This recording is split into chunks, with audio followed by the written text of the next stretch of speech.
আমরা ৩টি প্রতিষ্ঠানকে আমরা পঞ্চগড়ে জরিমানা করেছি। তালাবদ্ধ ঘরে আমরা ৪,০০০ লিটার পরিমাণ ডিজেল আমরা উদ্ধার করেছি। তো আমরা এটি জব্দ করেছি এবং সব মিলিয়ে কি ১০,০০০ লিটার বলা যায়? যেহেতু ৬ আর এখানে ৪। হ্যাঁ, সব মিলিয়ে আনুমানিক ১০,০০০ লিটার। আমরা জানতে পারি গ্যারেজের মধ্যে, মুদিখানা দোকানের মধ্যে এবং যেখানে কিছু শ্রমিকরা ঘুমায় এরকম কিছু ঘরগুলোতে জ্বালানি তেল মজুত করে রাখা হয়েছে অবৈধভাবে।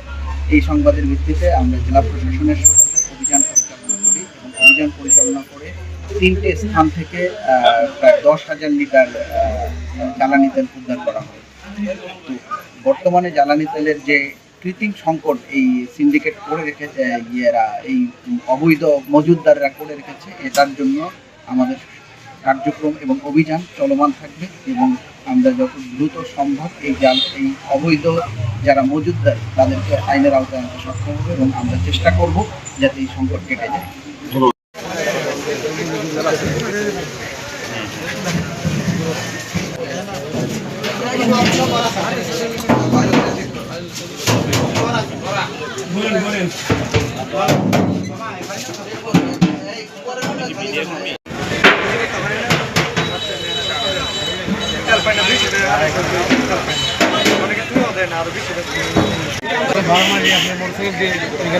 এখানে অনেক তেলের তো সংকট, তেল পাওয়া যেতেছে না।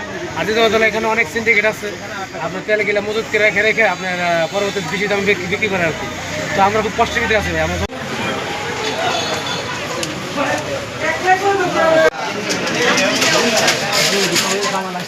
এই শাটারটা খুলে, এই শাটারটা খুলে আমরা